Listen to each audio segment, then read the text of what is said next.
Well, it's been a hell of a 16 days. I told my guys probably 6 games ago that, when we were looking at definitely playing 4 top 5 teams, I don't know if anybody's ever done that in the end of a conference season. And I said it'll be a memory-making experience if you can do your job. And to win 3 out of 4 of those games with the schedule we had, I just think speaks a lot about the character of our guys. Assistant coaches did a hell of a job. We beat 3 really, really, really good teams and got beat by a really, really, really good team. I think Illinois, Ohio State, Michigan all have a legitimate chance to be a Final Four team. And, to have to do it tonight, and at times we played very well in that game. Not all the time, as you saw. We squandered some things at the end, but for the most part in the second half, we had decent control of the game against, like I said, a very, very good team. We got play out of so many different people. I mean, sure, Rocket had a career game. His mother was here. Joey Hauser played really well. Aaron, after I thought a sluggish 2/3 of the game, came back when it was money time. And poor Josh, I thought he struggled, probably getting in foul trouble. And when he hit that 3, I mean, I was standing right next to him, and I was telling him to shoot it before he caught it, because it just was a play that he was wide open, and he just went straight up, straight down. It was as picture perfect as you could get, and I'm looking right at the ball, right at his head, and right at the rim, and it was in the whole way, and I was happy for him. We got some play out of our centers. Marcus Bingham, did a good job. Monty didn't play as much, but I thought Julius did a very good job. Gabe Brown came in and didn't really score much. Got some monster rebounds at the end, and goes 4 for 4 from the line and pressure-packed shots. I thought I did a poor job of getting him involved early. And maybe an unsung hero is we talked about playing Jack Horberg to get somebody to move the ball. And, for Jack to play 6.5 minutes, including those couple of minutes at the end of the half where, we needed someone to defend and move the ball. Guys like Jack and Josh that work every day on their game in here, good at kids as you got to have. It just was meant to be. But the 16 days, I bet I never go through anything like that in my career. And I'm proud of my team and happy for our program, happy for our former players, happy for everybody. Happy for me to go home and get some rest tonight and then see if we can move on and get ready for the Big Ten tournament.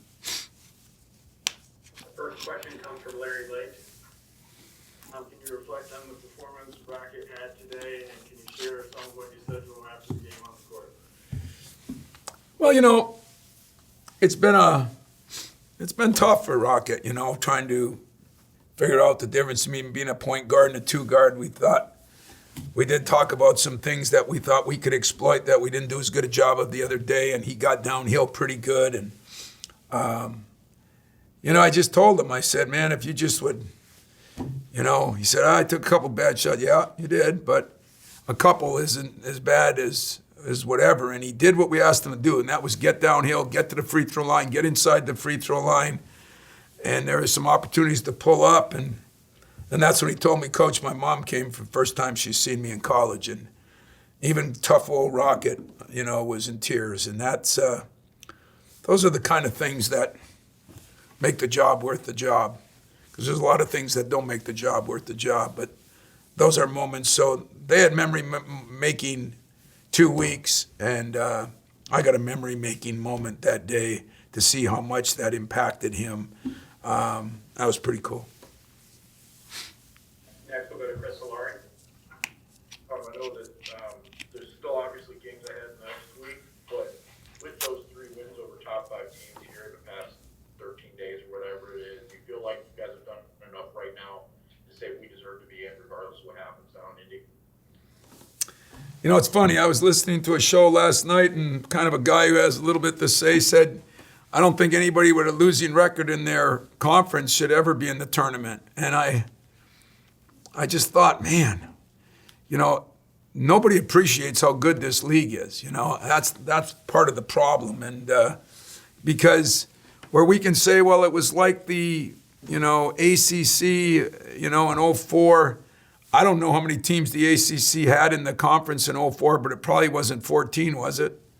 I don't know. I mean, they're good all the time. So, I mean, I'm not picking apart one or the other, but nobody during a pandemic year has ever gone through anything like this. And, I'm not going to worry about what happens to Michigan State. I think there's a bigger picture here, and that's the Big Ten Conference has been, there's not even an argument that it's been the best conference in the country all year. Well, the best conference in the country should get 9, maybe even 10 teams in this year. And so I look at that a little differently.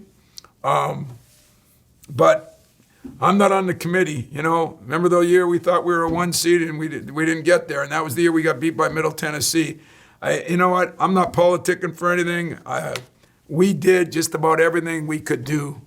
And I think that because of our league, because of the other teams in our league, because of how good Michigan is, how good Ohio State is, how good Iowa is, how good Illinois might be as good as everybody.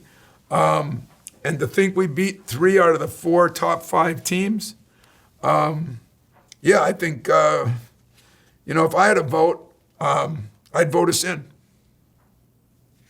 As a follow to that, going in, do you feel like the way you guys played maybe the last 7 games or so, that you can play yourself in by getting an automatic bid? I mean, having beaten all those teams, I mean, I would imagine the confidence is at the highest that maybe it's been all year. I'm going to just reserve the right to say, I'm going to enjoy this game and not look at that. Because we're good enough to lose to some teams that were on the bottom of our schedule too. And I mean, there's a reality to it. The injuries, I still say Josh right now I'm a little worried about. He just doesn't seem to be moving as good as he was the last 2 games. So really got to, try to get him some rest in the last 2 days. But really, I mean, if it's up to me, he's not going to practice and do anything. So that's one of my issues. But, hey, we're good enough to beat a lot of teams if we do the things right. Our margin for error is so slim, You can't shoot bad from the free throw line. We shot better. We got to rebound the ball. We did.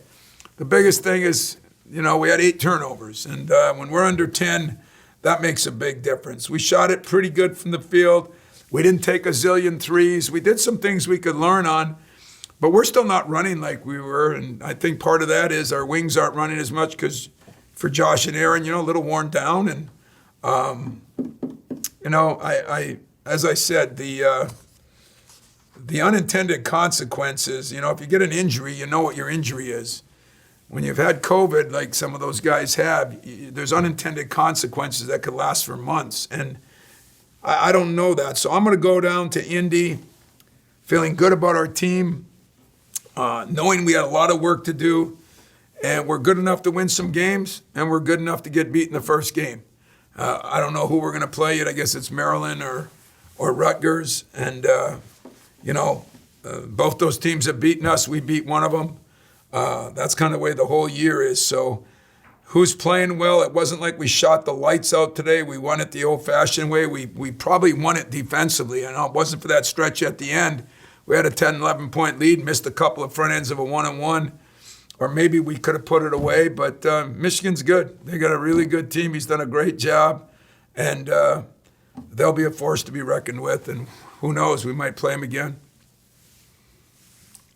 Next we'll go to Kyle Alston. Tom, I know you told your guys that streaks are meant to be broken and not to worry about that, but that's obviously a lot of history to kind of be weighing on these guys over the last several weeks. So what does it say about them that they're able to, whether they got in today or not, did they put together a stretch like that with that kind of, in their head? I can't think of I said this to my team in the locker room after. I took all the pressure off, but I talked about the white elephant in the room. I told them not to worry about the streaks. They are made to be broken. Another streak was I've never had a losing season, and all those things get replayed. And I lay in bed at night and look up and I say, hey, this don't matter. There's other coaches that are better than me that have gone through streaks.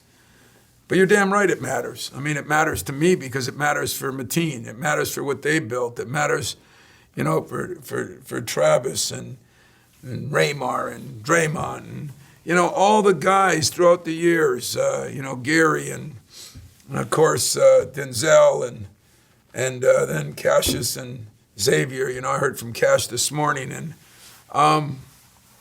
it matters. It doesn't mean streaks aren't meant, or they're going to be broken sometime. Life doesn't go on forever. But did it matter? It mattered, and I think that was just one more piece of pressure on them. I tried to take it off them. I'm not stupid. It's like I try to tell them they're not as bad as Twitter says they are. I'm not stupid. I don't follow it. I just know what guys go through nowadays. You put the pandemic in on that and everything else. This team will not hang a banner. They will not hang a championship banner. Who knows what will happen in the Big Ten or NCAA tournament. But if there's never a banner hung or anything done, this team should be appreciated by our fans for what they went through and what they gave us, because they hung in there, man. They hung in there. I told you practices were always pretty good. I told you when I didn't think we were playing good, when we needed better guard play, we needed better center play. I think I was pretty honest with you the whole time. I'm proud of this team because they did what I asked them. And that's, go out and make a memory for yourself.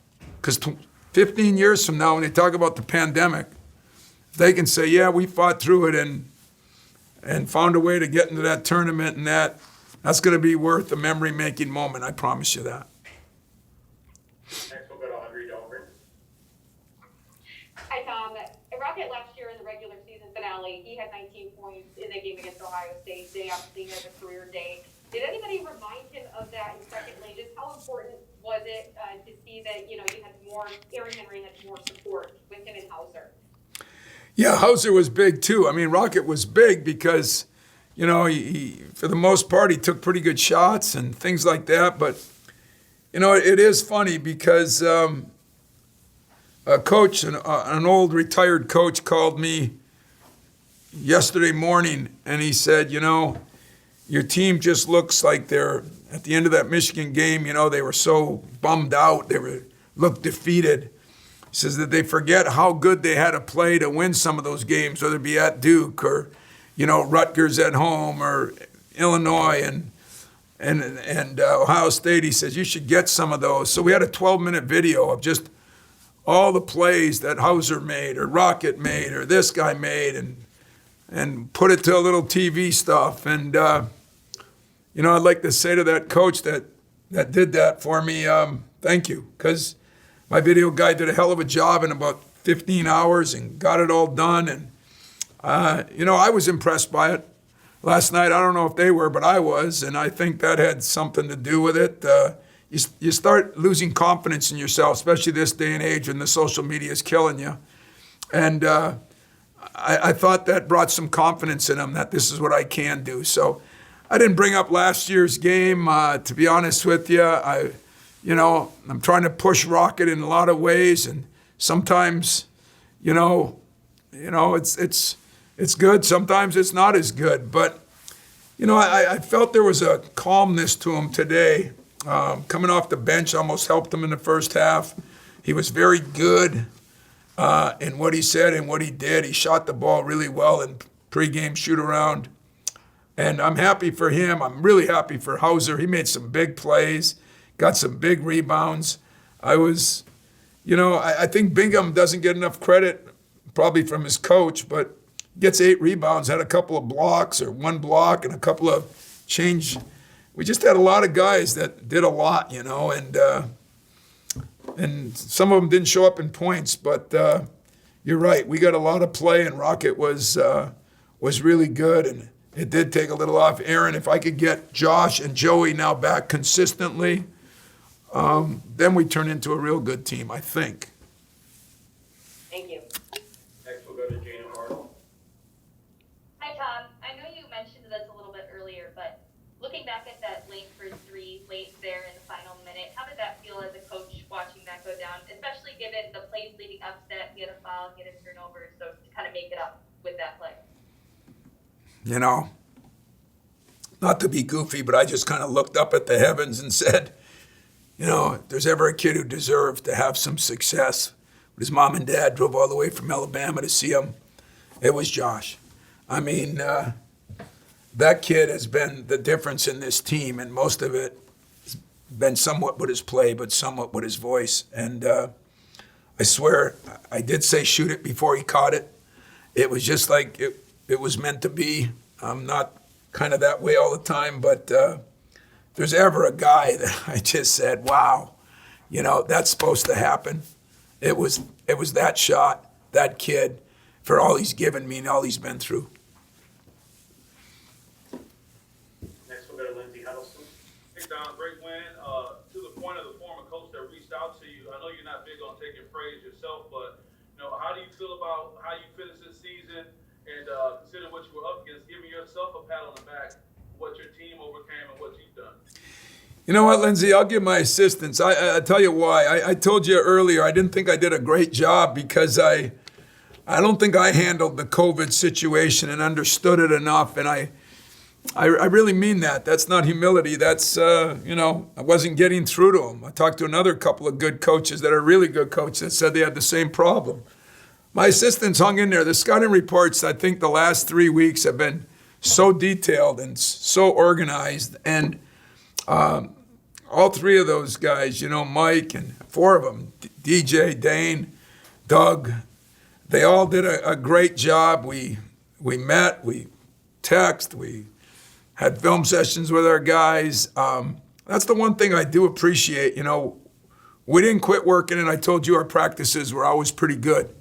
That's hard to do when you're struggling and when you're tired.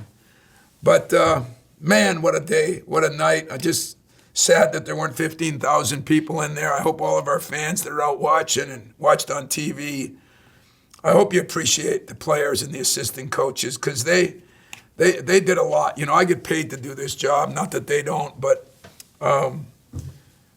there were a lot of guys, Lindsey, that did a lot of work. My trainer, my God, that guy should be MVP. He's done a hell of a job, him and the strength coach, trying to keep everybody as healthy as we could. You know, I said we were going to bring in a masseuse or something. You know, we couldn't even do that because of COVID, you know. So I wanted to take a quick class and see what I could do for my guys, but I didn't do that. But, yeah, you know, I think when you overcome something, everybody deserves some credit. But the players play the game, man. The players play the game, and they're the ones that had to suck it up. And I've been proud of a lot of teams. I've had a lot of great players. I've had a lot of great people. And this team has driven me crazy in a lot of ways because I think we're all a little crazy right now with everything we've all been through. But when I get a chance to sit down this summer, there's going to be an appreciation for a team that, let's face it, could be one of my worst records in my career. This could be no banners, you know, no rings, which is a little different here. Could be a lot of those things, and yet I think it'll be one of my prouder moments as a coach. And I would like to say this too, so I'm glad you brought up other people. You know, we went on a mission early, David Thomas, my ops guy, and our people over in 1855 to try to make our arena look as comfy and homey as it could be. You know, and the only thing they didn't get done is I told them to motorize those cutouts so they could swear at the refs, and they didn't do that. And that's the only thing I'm upset about. Other than that, the place looked gorgeous. They did a hell of a job. We tried to remember everybody that's been important in this program, from presidents to ADs. The section that we came up with of all my former players, I look at it every day in practice. I look up there and say, God bless me, man. Look at those guys that I had. And I went up there one night, my wife, and I took pictures of different players and I sent them to different guys. I said, we didn't forget about you. And it meant a lot to me. So all those people over in 1855, the marketing people that did such a great job with those cutouts, and maybe the draping around and the floor, and the janitors did a hell of a job. There's so many people that deserve credit that I appreciate you giving me. I'm on the bottom of that list. There's way more people that did more to keep us functioning this year than me. And but I appreciate it. Next we'll go to Rico Cooney. Tom, I got a two-parter. First of all, can you K Hondo. how you doing? Talk about Rocket's character in responding to a little bit of tough love from you. And then my second question will probably be more of a Lindsey Huddleston question. Talk a little bit about your emotion coming off the court after today's win. Well, the first part with Rock, I mean, for the most part, Rock reminds me of Aaron in a way that, there's a process to this. And the process is when you're struggling shooting, you got to work a little harder. You got to start falling in love with the game instead of just liking it and I talked to him about it. I mean, for the most part, we've had a lot of good conversations, I don't think he was happy after that last Michigan game, and I don't think I was happy after the last Michigan game. But, the texting didn't stop, the talking didn't stop. And I think it does show a lot about his character. Like, I walked off there and I said, wow, I'm proud of this kid. I didn't know about his mother at that moment.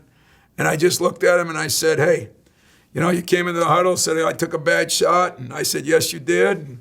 And that was it. I mean, I think people learn that all coaches want them to do is understand the situations. And, we didn't even we have not run like we can run. And that is going to make his game even better. And so I was proud of his character. I was proud of him, and I told him when I wasn't. And that is tough love, but it's the right thing to do. My job, I'm a teacher, and that's my job. And I've got to, some of the times it's not easy. It's not easy at all. But when a guy responds and when a guy comes off that you think's a little hardcore inside, and he's got tears in his eyes because his mom, I said, wow. I gave him a hug and I said, boy, it's just fun to learn the different sides of different people. And I always said about Mateen Cleaves, I got credit for that success. Everybody was going to put up a statue of me after that 4-year period. And I said, boy, you taught Mateen a lot. I said, I didn't teach Mateen half what he taught me.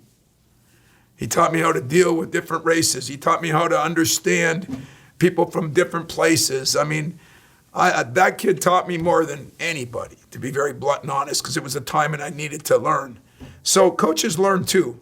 And tonight, it wasn't a lot of fun after the last Michigan game. But at the same time, if you have enough character to come back and play like you did, deep down you must have known some of that, or you wouldn't have done it. And I'm just ecstatic for him. Part two of that question was, what did you ask me on part?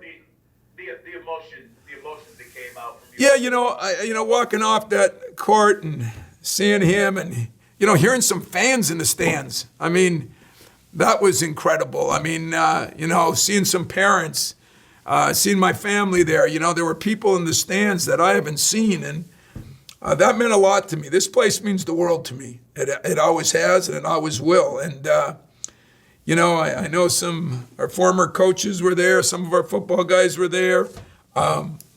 We got as many people as we were legally allowed to get in. And I think in general, it felt good to hear people. And then when I saw Rocket with tears in his eyes, it was just, I said, wow, what a difference 3 days makes, And that's the way the world is, Now, as I told him in the locker room, how do we sustain excellence? How do you sustain that? How do you do that? That's what everybody looks for in the world is consistency. And that's the hardest thing to get is consistency.